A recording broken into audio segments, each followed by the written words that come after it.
And I think one of the primary ways we do that is through forgiveness.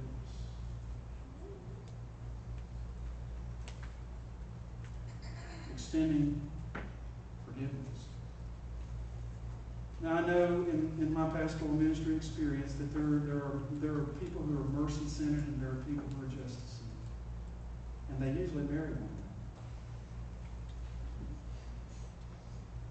And it's more difficult for a justice-oriented person to extend forgiveness.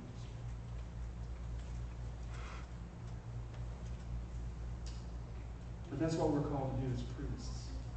In the Old Testament, I mentioned that it was the priest who gave the offering on behalf of the people, and their sins were forgiven. And ultimately, Jesus did that for us.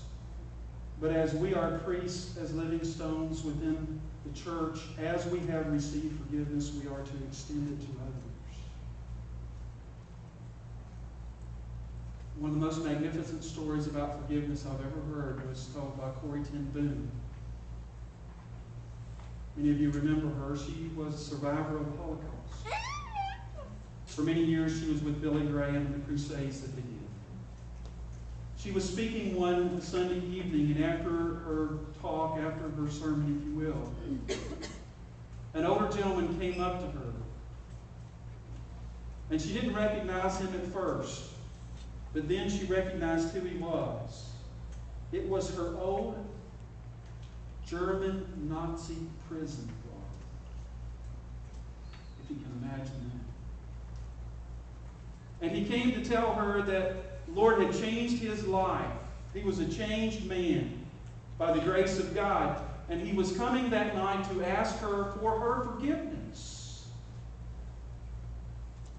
And you can imagine how she felt and the memories that must have flooded her mind and how difficult it was for that right on the spot, for a man to ask for her forgiveness, her former tormentor. And she said at that moment, certainly she was reluctant, as you might imagine. It was certainly not something that within her own strength she was able to do. But we have a cornerstone. We have a Christ whom we've confessed, and Paul says, Christ in me. And I think it was a Christ in her that allowed her in that moment to extend her hand. And she said she reluctantly pulled out her hand and embraced it.